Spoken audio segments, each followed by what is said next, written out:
January 3rd, 2026, Caracas, Venezuela, 11:47 p.m. local time.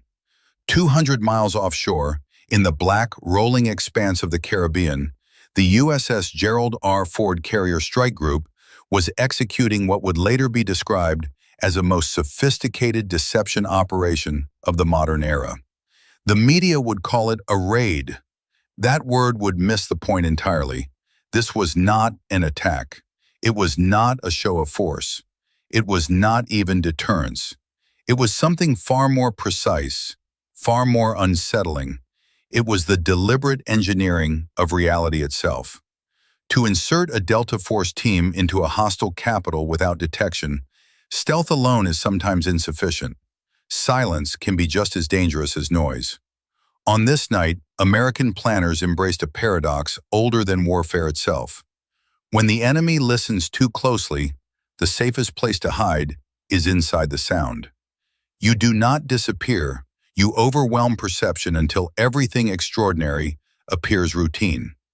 Every radar station across Venezuela was alert. Every intelligence officer was filtering audio spectra, watching scopes, waiting for anomalies. They heard everything, and that precisely was the fatal flaw. When the Ford surged its systems to maximum operational tempo, the Caribbean sky filled with an unbroken roar of jet engines, recovery cycles, and electromagnetic interference. Sensors were not blinded by malfunction, they were drowned in excess information. To Venezuelan analysts, it did not look like an invasion. It looked like normal American dominance, standard procedure, background noise. Beneath that acoustic ceiling, 4 CH-47 Chinook helicopters skimmed the ocean's surface, their rotor wash tracing invisible scars across the waves. Their sound signature vanished entirely, swallowed by the engineered chaos above. The Delta Force team was not slipping through shadows or crawling through gaps. They were walking straight through the front door, while the doorman covered his ears. This was not psychological warfare in the crude sense. Panama in 1989 had used music to harass and disorient. That had been intimidation. What unfolded over the Caribbean was something else entirely. The evolution of psychological warfare into applied physics.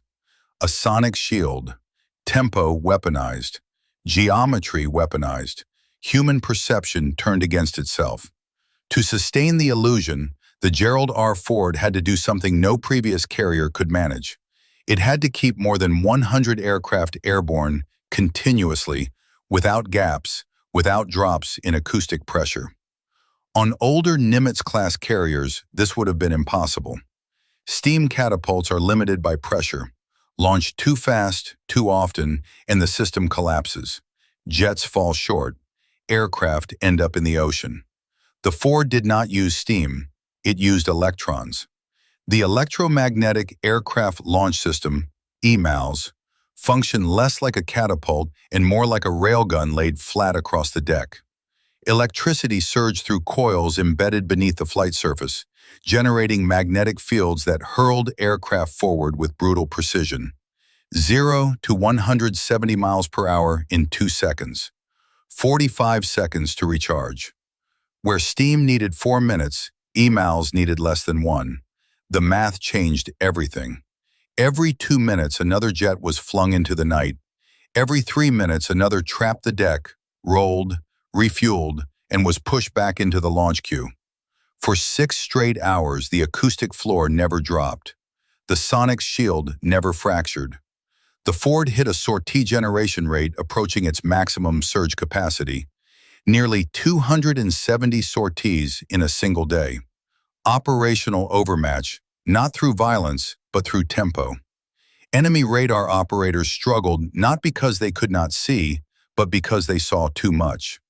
Tracks overlapped, returns stacked, patterns blurred. Aircraft cycled faster than targeting solutions could stabilize. By the time one jet was categorized, 3 more had already replaced it. Launch speed was only half the equation. Recovery and rearmament had historically been the choke point of naval aviation. On older carriers, bombs were hoisted by cable-driven elevators, staged below deck, then pushed by hand through congested flight paths. It was slow, dangerous, inefficient. The Ford rewrote the geometry of the deck itself. The island's superstructure was moved aft, opening massive, uninterrupted working zones. Advanced weapons elevators, driven by electromagnetic rails instead of steel cables, delivered ordnance directly from deep magazines to the aircraft that needed it. Bombs traveled vertically at 150 feet per minute. No staging, no waiting, no traffic jams. Turnaround time dropped from 40 minutes to 22. That 18-minute advantage, multiplied across 100 aircraft, compounded into 30 hours of reclaimed operational time. That was the hidden engine of the sonic shield. Not speed alone, but sustained efficiency, noise without exhaustion. Power made it possible. The A-1B nuclear reactors aboard the Ford generated nearly 3 times the electrical output of the older A-4W systems. 13,800 volts of distribution capacity surged through the ship. Radar arrays, catapults, elevators, sensors, all fed by raw voltage. Steam pipes were gone, corrosion vanished, maintenance collapsed into simplicity. While Venezuelan pilots refueled on the ground, American aircraft were already airborne again. The fight was forced into a tempo the defender could not physically sustain. The Ford held position exactly 380 nautical miles northeast of Caracas. Not closer, not farther, exactly 380. At that distance, the F-35C Lightning II could reach the capital, orbit for 90 minutes, and return with fuel reserves intact. Geometry dictated everything. The strike group itself rotated clockwise, the carrier at the center. 4 Arleigh Burke-class destroyers at the cardinal points, each 50 miles out, forming a diamond of overlapping radar coverage. Every cubic foot of airspace within 500 miles was watched simultaneously. Venezuela's Air Force never truly engaged. Each time an Su-30 lifted off, the strike group knew within 18 seconds. The pilot would look out and see American fighters already positioned between him and the coast. He would turn around. This was not air denial, it was air quarantine. Entry was not forbidden. It was mathematically suicidal. Even fuel was optimized.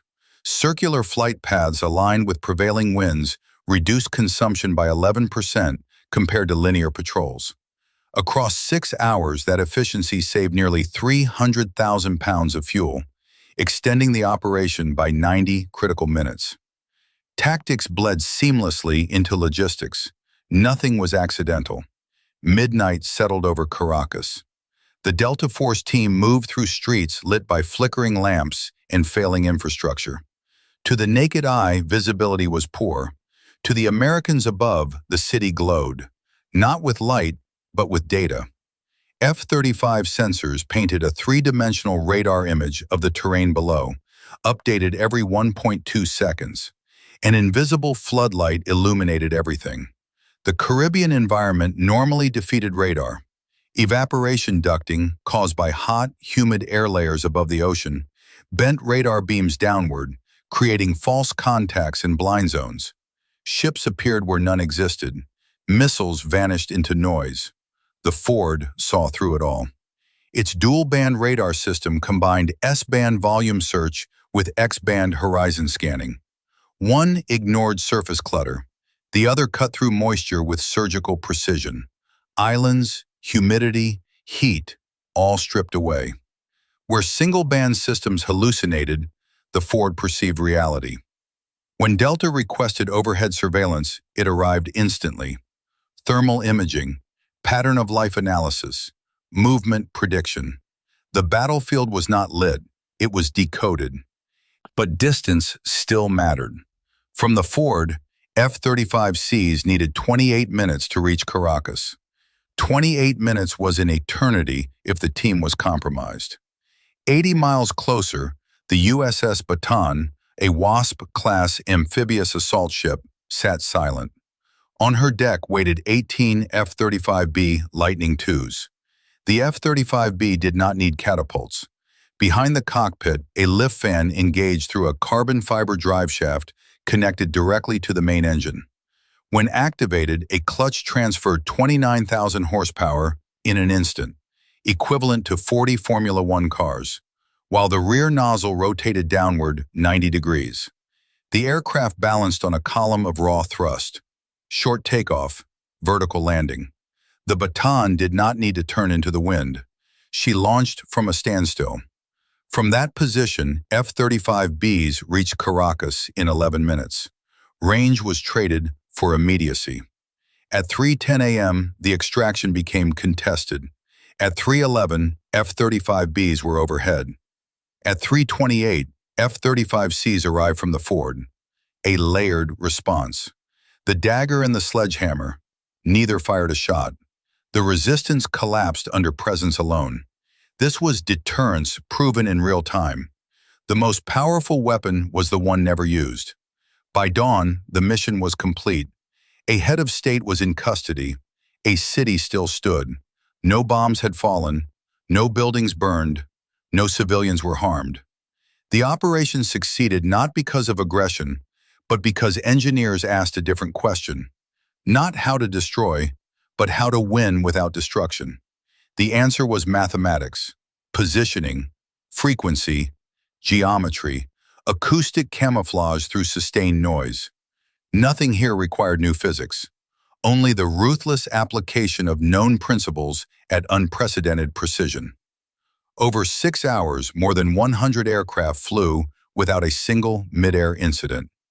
Enemy communications were jammed, analyzed, and mapped in real time. Every aircraft returned safely.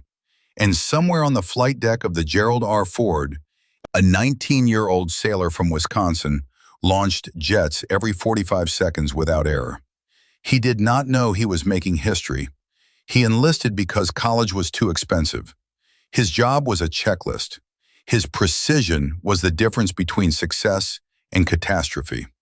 American military dominance does not come from billion-dollar missiles alone. It comes from ordinary people executing physics problems perfectly under pressure. The United States does not need to invade your country. It can end your government from 380 miles offshore using mathematics and sound. That is not a threat. It is a demonstration. It is a demonstration.